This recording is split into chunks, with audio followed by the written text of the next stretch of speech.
Setelah 2 hari menjalani tes psikologi, tersangka kasus pembunuhan Vina dan Eki, Peggy Setiawan, dijadwalkan akan melakukan tes poligraf atau tes pendeteksi kebohongan pada hari ini. Kuasa hukum Peggy mempersilahkan penyidik untuk melakukan semua rangkaian tes pemeriksaan terhadap kliennya, asalkan penyidik terbuka dengan apapun hasil dari tes tersebut. Hari Rabu itu akan dilakukan tes poligraf. Tes poligraf ini adalah untuk mendeteksi kebohongan. Nah, silakan saja ya. Kalau penyidik mau melakukan tes poligraf, silakan saja. Namun sampai hari ini kami belum mendapatkan undangan atau pemberitahuan resmi atau tertulis dari penyidik untuk dilakukan tes poligraf terhadap klien kami Peggy Setiawan. Nah, cuma kami menginginkan kalau serangkaian tes baik psikologis maupun poligraf tes kebohongan ini telah selesai dilakukan, penyidik juga harus fair ya.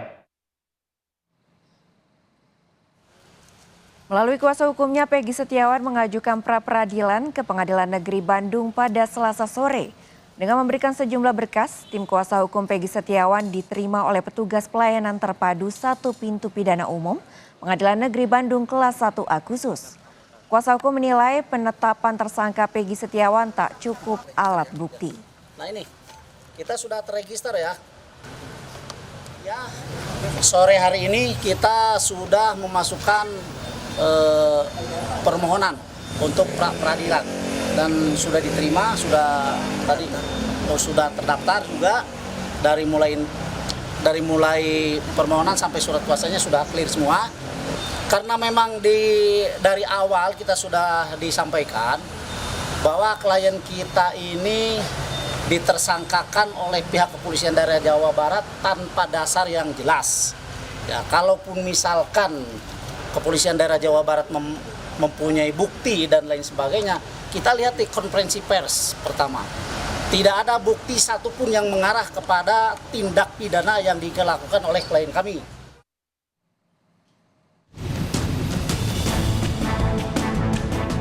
Keluarga terpidana kasus pembunuhan Vina dan Eki buka suara membantah anak mereka terlibat pada peristiwa 2016 lalu.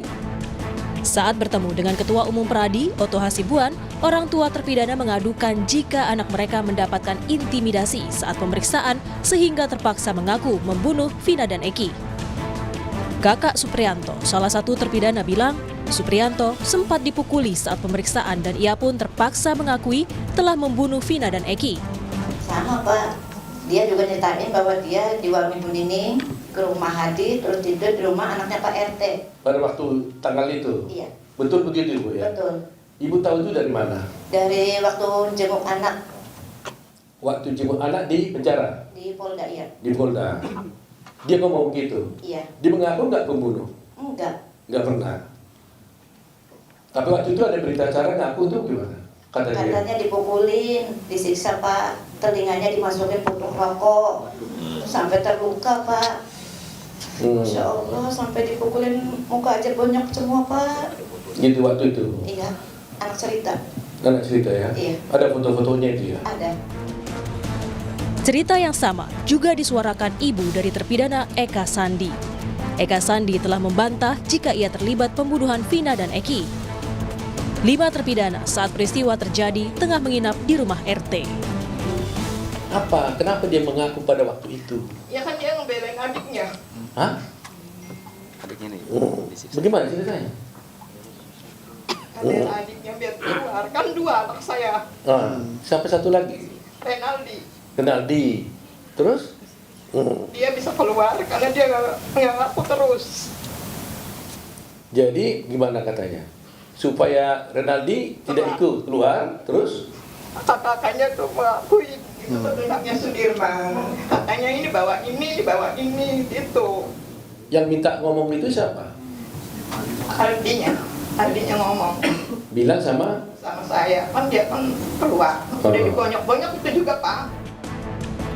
5 terpidana yang keluarganya mengadu ke Otto Hasibuan kini masih menjalani hukuman pidana penjara seumur hidup.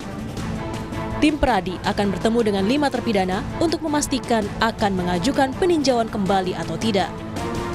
Tim Liputan, Kompas TV. Lembaga Perlindungan Saksi dan Korban menerima 10 pengajuan permohonan perlindungan baik dari saksi maupun keluarga korban terkait kasus pembunuhan Vina di Cirebon. 10 orang yang mengajukan permohonan perlindungan terdiri dari 7 orang merupakan pihak keluarga dan 3 lainnya adalah saksi. Saat ini LPSK masih melakukan asesmen serta pendalaman terhadap 10 orang tersebut untuk dapat menentukan dan menerima permohonan yang diajukan. Penggalian keterangan yang tidak sinkron, tes psikologi serta pendalaman lain menjadi tantangan yang dijalani LPSK. Dan dari pihak mana gitu ya, apapun masalahnya kita tidak mengklasifikasi pihak mana, karena proses juga masih berjalan, proses penanganan yang dilakukan oleh penyidik juga masih berjalan, ya. Jadi intinya 1 orang itu adalah bagian dari 10. Keterangannya clear, kemudian juga hasil asesmennya juga sudah kita terima, gitu ya. Dan keterangan atau dokumen atau informasi dari penegak hukum juga kita terima, itu akan mudah kita cepat untuk kita putuskan.